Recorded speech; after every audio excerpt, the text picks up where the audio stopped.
Soya வச்சு பண்ணுற இந்த பிரியாணி எங்கள் வீட்டில் எல்லாருக்குமே ரொம்ப ஃபேவரெட்டு.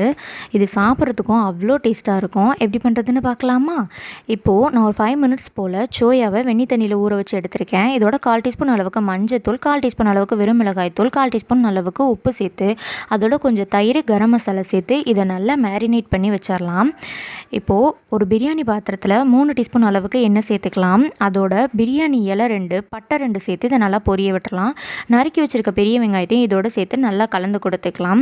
உங்கள் காரத்துக்கு தேவையான அளவுக்கு பச்சை மிளகா சேர்த்துக்கோங்க. நான் இன்றைக்கி ஒரு பச்சை மிளகா மட்டும் சேர்த்துக்கிறேன். நான் 2 டீஸ்பூன் அளவுக்கு இஞ்சி பூண்டு விழுது இதோடு சேர்த்து நல்லா கலந்து கொடுத்துடலாம். இப்போ இஞ்சி பூண்டு விழுதோட பச்சை வாசனை போனதுக்கப்புறமா மல்லித்தலையும் இதோடு சேர்த்து நல்லா வதக்கிக்கலாம். இந்த அளவுக்கு வதங்கினதுக்கப்புறமா நான் காஷ்மீரி மிளகாத்தூள் இதோடு சேர்த்துக்கிறேன். 2 டீஸ்பூன் அளவுக்கு காஷ்மீரி மிளகாத்தூள் சேர்த்துக்கோங்க. இதோட ஒரு பெரிய தக்காளி சேர்த்து தக்காளி மசிகிற வரைக்கும் இதை நல்லா கலந்து கொடுத்துடலாம்.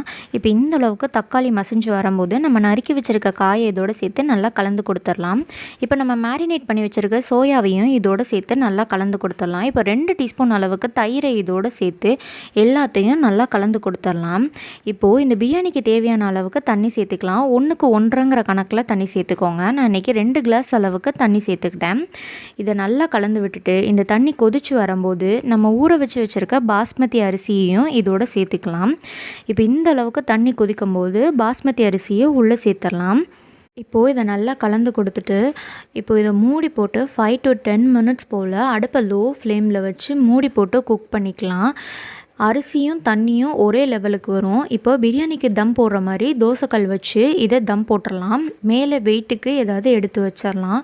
இப்போது ஒரு தம் 10 மினிட்ஸ் போல் இருந்தாலே போதும். நம்மளோட வெஜிடபிள் பிரியாணி ரெடி ஆகிடும். இது பண்ணுறதும் ஈஸி தான், சாப்பிட்றதுக்கும் ரொம்ப டேஸ்ட்டாக இருக்கும். ஜஸ்ட் ஒன்ஸ் ட்ரை பண்ணி பாருங்கள்.